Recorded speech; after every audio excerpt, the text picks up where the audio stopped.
Hello viewers, welcome back to my channel. ಇವತ್ತಿನ ವಿಡಿಯೋದಲ್ಲಿ ಕ್ರಿಸ್ಪಿಯಾಗಿರೋ ಬೆಂಡೆಕಾಯಿ ಕುರ್ಕುರೆ ಯಾವ ರೀತಿ ಮಾಡ್ಕೊಳ್ಳೋದು ಅಂತ ತೋರಿಸ್ಕೊಡ್ತೀನಿ. ಈ ಬೆಂಡೆಕಾಯಿ ಕುರ್ಕುರೆನ ಈವ್ನಿಂಗ್ ಸ್ನ್ಯಾಕ್ಸ್ ಆಗಿ ಕೂಡ ಮಾಡ್ಕೋಬೋದು. ಹಾಗೆ ನೀವು ಈ ಕುರ್ಕುರೆ ಒಂದ್ಸಲ ಮಾಡಿ ಎರಡೆರಡು ಕಂಟೈನರಲ್ಲಿ ಸ್ಟೋರ್ ಮಾಡಿ ಇಟ್ಕೊಂಡ್ರೆ ಇದು ಸಾಫ್ಟ್ ಆಗೋದಿಲ್ಲ, ಎಷ್ಟು ದಿನ ಆದರೂ ಹಾಗೆ ಗರಿ ಗರಿ ಆಗಿರುತ್ತೆ. ಹಾಗಾದರೆ ಬನ್ನಿ ಈ ಬೆಂಡೆಕಾಯಿ ಕುರ್ಕುರೆ ಯಾವ ರೀತಿ ಮಾಡೋದು ಅಂತ ನೋಡೋಣ. ಅದಕ್ಕೂ ಮುಂಚೆ ಹೊಸದಾಗಿ ನಮ್ಮ ಚಾನಲ್ನ ನೋಡ್ತಾ ಇರೋರು ಪಕ್ಕದಲ್ಲೇ ಇರೋ ಬೆಲ್ ಐಕನ್ನ ಪ್ರೆಸ್ ಮಾಡೋ ಮೂಲಕ ನಮ್ಮ ರುಚಿ ಅಡುಗೆ ಚಾನಲ್ನ ಸಬ್ಸ್ಕ್ರೈಬ್ ಮಾಡ್ಕೊಳ್ಳಿ. ಮೊದಲನೇದಾಗಿ ಈ ಬೆಂಡೆಕಾಯಿ ಕುರ್ಕುರೆ ಮಾಡ್ಕೊಳ್ಳೋಕ್ಕೆ ನಾನಿಲ್ಲಿ ಸ್ವಲ್ಪ ಬೆಂಡೆಕಾಯಿನ ತೊಗೊಂಡಿದ್ದೀನಿ. ಈ ಬೆಂಡೆಕಾಯಿನ ತೆಳ್ಳಗೆ ಉದ್ದುದ್ದ ಪೀಸ್ ರೀತಿ ಕಟ್ ಮಾಡ್ಕೋಬೇಕಾಗುತ್ತೆ. ಮೊದಲನೇದಾಗಿ ಬೆಂಡೆಕಾಯಿ ಮುಂದೆ ಹಾಗೆ ಹಿಂದೆ ಇರೋ ತೊಟ್ಟನ ನೀಟಾಗಿ ಕಟ್ ಮಾಡಿ, ಈಗ ಮಧ್ಯಕ್ಕೆ ಈ ಬೆಂಡೆಕಾಯಿನ ಈ ರೀತಿ ಕಟ್ ಮಾಡ್ಕೋಬೇಕಾಗತ್ತೆ. ಈ ಬೆಂಡೆಕಾಯಿನ 2 ಪೀಸ್ ಮಾಡ್ಕೊಂಡ್ಮೇಲೆ ಈ ಅರ್ಧ ಪೀಸ್ನ ಈ ರೀತಿ 2ರಿಂದ 3 ಪೀಸ್ ಮಾಡ್ಕೊಳ್ಳಿ. ಇದೇ ರೀತಿ ಮಿಕ್ಕಿರೋ ಎಲ್ಲ ಬೆಂಡೆಕಾಯಿಂದ ಕೂಡ ಈ ರೀತಿ ಉದ್ದದ್ದಾಗಿ ಕಟ್ ಮಾಡ್ಕೊಳ್ಳಿ. ನೋಡಿ, ನಾನಿಲ್ಲಿ ಮಿಕ್ಕಿರೋ ಬೆಂಡೆಕಾಯಿನ ಎಲ್ಲ ಕೂಡ ಈ ರೀತಿ ಕಟ್ ಮಾಡ್ಕೊಂಡಿದ್ದೀನಿ. ಈಗ ಈ ರೀತಿ ಕಟ್ ಮಾಡ್ಕೊಂಡಾದ್ಮೇಲೆ ಇದರಲ್ಲಿ ಬೀಜ ಇರುತ್ತಲ್ವ, ಆ ಬೀಜನ ಕ್ಲೀನಾಗಿ ತೆಗೆದುಬಿಡಬೇಕು.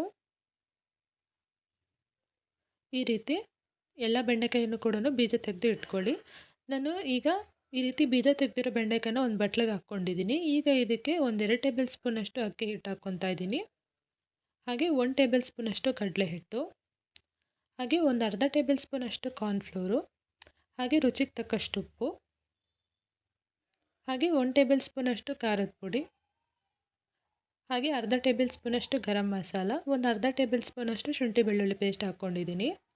ಇವನ್ನೆಲ್ಲ ಸೇರಿಸ್ಕೊಂಡು ಒಂದು ಸಲ ಈ ಬೆಂಡೆಕಾಯಿಗೆ ಹಿಡಿಯೋ ರೀತಿ ಇದನ್ನು ಮಿಕ್ಸ್ ಮಾಡ್ಕೊಳ್ಳಿ. ಕಾರ್ನ್ಫ್ಲೋರು ಆಪ್ಷನಲ್ಲು, ಕಾರ್ನ್ಫ್ಲೋರ್ ಇಲ್ಲ ಅಂದರೆ ಮೈದಾ ಹಿಟ್ಟು ಕೂಡ ಹಾಕ್ಕೋಬೋದು.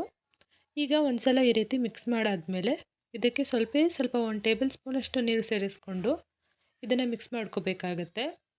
ನೋಡಿ, ಈ ರೀತಿ ಸ್ವಲ್ಪ ನೀರು ಸೇರಿಸ್ಕೊಂಡು ಇದನ್ನು ಗಟ್ಟಿಯಾಗಿ ಮಿಕ್ಸ್ ಮಾಡ್ಕೊಳ್ಳಿ. ನೋಡಿ, ನಾನೀಗ ಬೆಂಡೆಕಾಯಿನ ಈ ರೀತಿ ಮಿಕ್ಸ್ ಮಾಡಿಟ್ಕೊಂಡಿದ್ದೀನಿ. ಈಗ ಇದನ್ನು ಎಣ್ಣೆಯಲ್ಲಿ ಡೀಪ್ ಫ್ರೈ ಮಾಡ್ಕೋಬೇಕಾಗುತ್ತೆ. ಡೀಪ್ ಫ್ರೈ ಮಾಡ್ಕೊಳ್ಳೋಕ್ಕೆ ನಾನಿಲ್ಲಿ ಒಂದು ಕಡಾಯಲ್ಲಿ ಎಣ್ಣೆನ ಬಿಸಿ ಮಾಡ್ಕೊತಾ ಇದ್ದೀನಿ. ಈಗ ಎಣ್ಣೆ ಚೆನ್ನಾಗಿ ಬಿಸಿ ಆಗಿದೆ. ಬಿಸಿ ಆಗಿರೋ ಎಣ್ಣೆಗೆ ನಾವು ಕಲಸಿಟ್ಕೊಂಡಿದ್ರಲ್ಲ ಆ ಬೆಂಡೆಕಾಯಿ ಪೀಸ್ನ ಒಂದೊಂದೇ ಈ ರೀತಿ ನಿಧಾನವಾಗಿ ಎಣ್ಣೆಯಲ್ಲಿ ಹಾಕ್ಕೊಳ್ಳಿ. ಸ್ಟವ್ ಉರಿನ ಮೀಡಿಯಮ್ ಫ್ಲೇಮಲ್ಲಿ ಇಟ್ಕೊಂಡು ಒಂದು 5 ನಿಮಿಷ ಈ ಬೆಂಡೆಕಾಯಿನ ಫ್ರೈ ಮಾಡಿಕೊಂಡ್ರೆ ಸಾಕು, ಬೇಗನೆ ಫ್ರೈ ಆಗಿಬಿಡುತ್ತೆ. ಹೈ ಫ್ಲೇಮಲ್ಲಿ ಇಟ್ಕೊಂಡು ಫ್ರೈ ಮಾಡ್ಕೊಳ್ಳೋದ್ರಿಂದ ಈ ಬೆಂಡೆಕಾಯಿ ಬೇಗನೆ ಫ್ರೈ ಆಗುತ್ತೆ. ಹಾಗೆ ಇದನ್ನು ಆಚೆಗೆ ತೆಗೆದ್ಮೇಲೆ ಬೇಗನೆ ಸಾಫ್ಟ್ ಆಗಿಬಿಡುತ್ತೆ. ಆದ್ದರಿಂದ ಇದನ್ನು ನಿಧಾನವಾಗಿ ಈ ರೀತಿ ಚೆನ್ನಾಗಿ ಫ್ರೈ ಮಾಡ್ಕೊಳ್ಳಿ. ನೋಡಿ, ಒಂದು 5 ನಿಮಿಷ ಅಷ್ಟೇ ನಾನು ಫ್ರೈ ಮಾಡ್ಕೊಂಡಿದ್ದೀನಿ. ಈಗ ಬೆಂಡೆಕಾಯಿ ಕುರ್ಕುರೆ ಕೂಡ ರೆಡಿ ಆಗಿದೆ. ನೋಡಿದ್ರಲ್ಲ, ಕ್ರಿಸ್ಪಿಯಾಗಿರೋ ಬೆಂಡೆಕಾಯಿ ಕುರ್ಕುರೆ ಯಾವ ರೀತಿ ಮಾಡ್ಕೊಳ್ಳೋದು ಅಂತ. ಈ ವಿಡಿಯೋ ನಿಮಗೆ ಇಷ್ಟ ಆಗಿದ್ದಲ್ಲಿ ಲೈಕ್ ಮಾಡಿ, ಶೇರ್ ಮಾಡಿ, ಕಮೆಂಟ್ ಮಾಡಿ, ಹಾಗೆ ನಮ್ಮ ರುಚಿ ಅಡುಗೆ ಚಾನಲ್ನ ಸಬ್ಸ್ಕ್ರೈಬ್ ಮಾಡ್ಕೊಳ್ಳಿ. Thank you.